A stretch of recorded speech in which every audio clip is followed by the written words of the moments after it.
சந்தோஷம். எவ்வளவுதான் நாம் பலசாலி இருந்தாலும், பல பொருந்திய திறமைகள் வைத்திருந்தாலும் கூட ஒருவர் நமக்கு உதவிகரமாக இருந்தால் அது எந்த ஒரு வேலையும் சுலபமாக நகர்த்த முடியும் என்கிறார்கள்.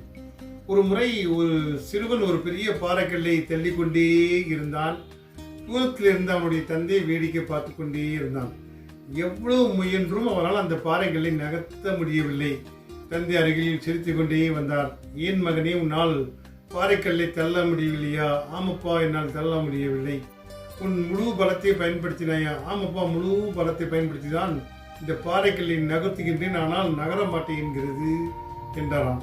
என்னை அழைத்தாயா என்று தந்தை கேட்டார். இல்லை என்று சொன்னார். அப்பொழுதுதான் அந்த பையனுக்கு புரிந்தது. அருகிலேயே ஒரு பலம் வைத்துவிட்டு நான் என் முழு பலத்தை மட்டும் தள்ளி கொண்டிருக்கின்றேன். என் தந்தை கை கொடுத்திருந்தால் எப்பொழுதோ இந்த பாறை நகர்ந்திருக்கும் என்று சொன்னாராம். சில நேரங்களில் நாம் மட்டும்தான் நம்புகிறோம். நம்மை கூட இருப்பவர்களை அழைத்து கொண்டால் அந்த காரியம் சிறப்பாக முடியும் என்கிறது இந்த பதிவு. சந்தோஷம். வாழ்க வளமுடன்.